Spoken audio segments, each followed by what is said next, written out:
Hi friends, welcome back to my channel. ಗುರು ದ್ರೋಣಾಚಾರ್ಯರ ಕಥೆಯನ್ನು ನೀವು ಈಗಾಗಲೇ ಕೇಳಿದ್ದೀರಾ. ಪಾಂಡವ ಮತ್ತು ಕೌರವರ ಗುರುವಾಗಿ ಮಹಾಭಾರತ ಯುದ್ಧ ಕಾಲದಲ್ಲಿ ಅವರು ಕೌರವರ ಪರವಾಗಿ ಹೋರಾಟ ನಡೆಸಿದವರು. ಹೆಚ್ಚು ಗೌರವಾನ್ವಿತ ವ್ಯಕ್ತಿಯಾಗಿದ್ದರು. ಮಹೋನ್ನತ ಸ್ಥಾನದಲ್ಲಿದ್ದರೂ ಕರ್ಣನನ್ನು ತನ್ನ ಶಿಷ್ಯನಾಗಿ ಸ್ವೀಕರಿಸಲು ನಿರಾಕರಿಸಿದ್ದರು. ಶಿವನನ್ನು ಮೆಚ್ಚಿಸುವ ಸಲುವಾಗಿ ದ್ರೋಣರು ತಪಸ್ಸನ್ನು ಆಚರಿಸುತ್ತಾರೆ. ಗುರು ದ್ರೋಣಾಚಾರ್ಯರು ಮತ್ತು ಕೃಪೆಯು ಭಗವಂತನಾದ ಶಿವನಿಂದ ತನ್ನಂತೆಯೇ ಗುಣಗಳನ್ನು ಹೊಂದಿರುವ ಮಗನಿಗಾಗಿ ಆತೊರೆಯುತ್ತಿದ್ದರು. ಅದಕ್ಕಾಗಿ ಅಶ್ವತ್ಥಾಮನು ಶಿವ, ಯಮ ಮತ್ತು ಕ್ರೋಧ ಮತ್ತು ದಿಂದ ಜನಿಸಿದವನೆಂದೇ ಪರಿಗಣಿಸಲಾಗಿದೆ.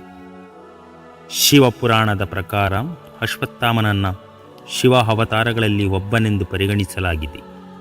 ಮಹಾಭಾರತ ಯುದ್ಧ ಮುಗಿದ ನಂತರ ಕೌರವ ಮತ್ತು ಪಾಂಡವರ ಗುರುಗಳಾದ ದ್ರೋಣಾಚಾರ್ಯರ ಮಗ ಅಶ್ವತ್ಥಾಮನು ಪಾಂಡವರ ಪುತ್ರರನ್ನು ಮೋಸದಿಂದ ಸಾಯಿಸುತ್ತಾನೆ.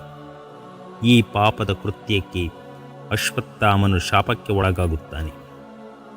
ಈ ಪಾಪದಿಂದಾಗಿ ಅಶ್ವತ್ಥಾಮನು ಇನ್ನೂ ಕೂಡ ಜೀವಂತವಾಗಿದ್ದಾನೆ ಎಂದು ಹೇಳಲಾಗುತ್ತದೆ. ಪೌರಾಣಿಕ ನಂಬಿಕೆಗಳ ಪ್ರಕಾರ ಅಶ್ವತ್ಥಾಮನು ತನ್ನ ತಂದೆ ಗುರು ದ್ರೋಣನ ಸಾವಿಗೆ ಪ್ರತೀಕಾರ ತೀರಿಸಿಕೊಳ್ಳಲು ಮುಂದಾಗುತ್ತಾನೆ. ಮಹಾಭಾರತ ಯುದ್ಧ ಮುಗಿದ ನಂತರ ಅಭಿಮನ್ಯು ಮತ್ತು ಉತ್ತರ ದಂಪತಿಗಳ ಮಗುವನ್ನು ಕೊಲ್ಲಲು ಬ್ರಹ್ಮಾಸ್ತ್ರವನ್ನು ಬಳಸುತ್ತಾನೆ. ಅದಾಗಲೇ ತುಂಬು ಗರ್ಭಿಣಿಯಾಗಿದ್ದ ಉತ್ತರಾಳ ಮೇಲೆ ಬ್ರಹ್ಮಾಸ್ತ್ರವನ್ನು ಉಪಯೋಗಿಸುತ್ತಾನೆ. ಇದರಿಂದಾಗಿ ಉತ್ತರ ಸ್ಥಳದಲ್ಲೇ ಸಾವನ್ನಪ್ಪುತ್ತಾಳೆ. ಕಾರಣ ಯಾವುದೇ ತಪ್ಪು ಮಾಡದ ಜೀವವನ್ನು ಬಲಿ ತೆಗೆದುಕೊಂಡೆ ಎಂದು ಕೃಷ್ಣನು ಅಶ್ವತ್ಥಾಮನ ಮೇಲೆ ಕೋಪಗೊಳ್ಳುತ್ತಾನೆ. ಶ್ರೀಕೃಷ್ಣನು ಕೋಪಗೊಂಡ ನಂತರ ಅಶ್ವತ್ಥಾಮನಿಗೆ ಶಾಪವನ್ನು ನೀಡುತ್ತಾನೆ. ಇನ್ನು ಪ್ರಪಂಚವನ್ನೇ ಕಾಣದ ಗರ್ಭದಲ್ಲಿರುವ ಮಗುವನ್ನು ಕೊಂದ ಕಾರಣ ಅಶ್ವತ್ಥಾಮನು ಮಾಡಿದ ಪಾಪ ಅತ್ಯಂತ ಘೋರ ಪಾಪವೆಂದು ಪರಿಗಣಿಸಿದ್ದನು.